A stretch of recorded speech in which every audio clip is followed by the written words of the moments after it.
Let's have a ball. Assalamualaikum warahmatullahi wabarakatuh.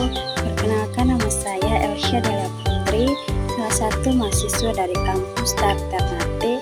Pada video kali ini saya akan menjelaskan tentang arsitektur desain dan interface desain pada perangkat lunak untuk memenuhi tugas mata kuliah rekayasa perangkat lunak dari dosen pengampu Bapak Fauzi Eskom MM. Pengertian arsitektur desain perangkat lunak.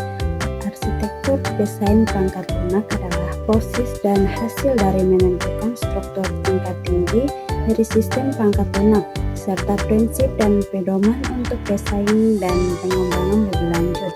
Arsitektur desain merupakan cetak biru dari sistem yang menunjukkan bagaimana berbagai bagian sistem bekerja sama untuk mencapai tujuan tertentu.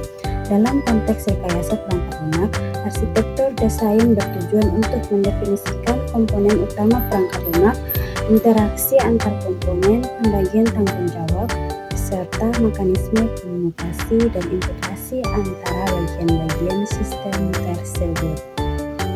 Selanjutnya, komponen pertama arsitektur desain.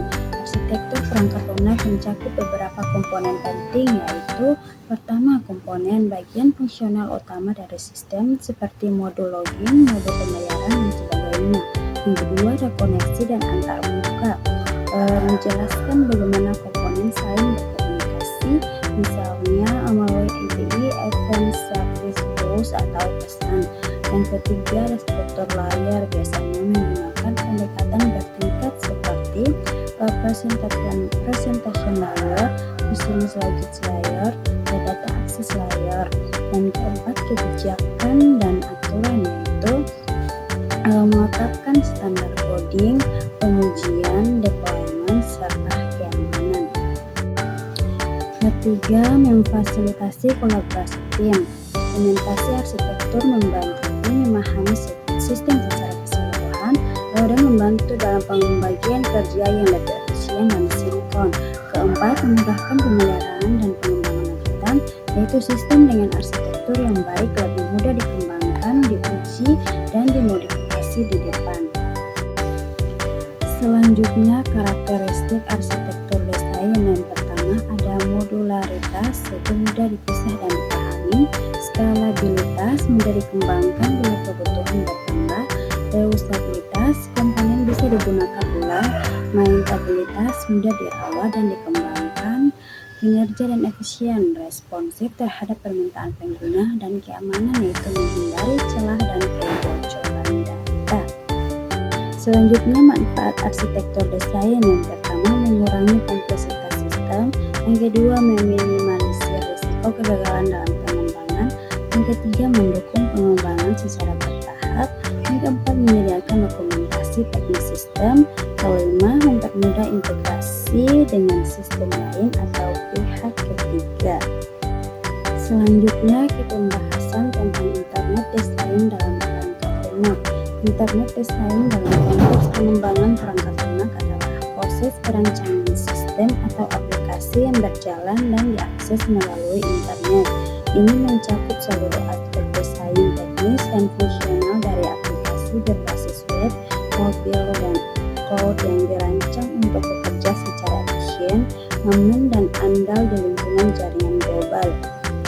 Internet desain mencakup pemilihan arsitektur sistem, perencanaan antarmuka pengguna, desain backbasket, dan komunikasi antar sistem melalui internet, serta pertimbangan keamanan, perform, dan skalabilitas.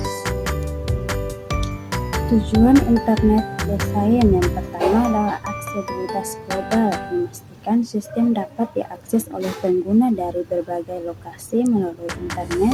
Yang kedua, efisiensi kinerja, menciptakan pengalaman pengguna yang cepat dan responsif meskipun terhubung melalui jaringan publik. Yang ketiga, skalabilitas, mampu menangani pertumbuhan jumlah pengguna, permintaan data, dan lalu lintas jaringan. Keempat, keamanan data, melindungi data pengguna dari ancaman seperti pencurian, manipulasi, dan perampasan. Yang kelima, konektivitas antar layanan, mampu berkomunikasi dengan layanan eksternal seperti payment gateway, sistem call, sosial media, atau perangkat IoT. Komponen internet design yang pertama ada cloud dan hosting, infrastruktur layanan seperti AWS, Google Cloud, dan Azure digunakan untuk menyimpan, menjalankan, dan mengelola aplikasi internet secara global. Yang kedua, keamanan internet ada SSL, TLS untuk encrypt data, ada autentikasi, login, token, ada firewall dan proteksi DDoS, ada validasi input untuk mencegah XS dan SQL injection. Yang ketiga, database design yang dibagi menjadi dua, yaitu sistem penyimpanan data online yang bisa diakses oleh server atau klien, bisa berbasis SQL, MySQL, PostgreSQL, atau non-SQL.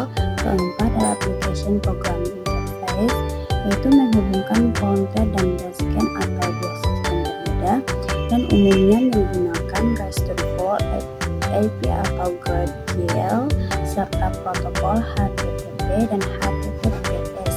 Yang tentu saja dapat saya jelaskan, lebih kurangnya saya mohon maaf atas perhatian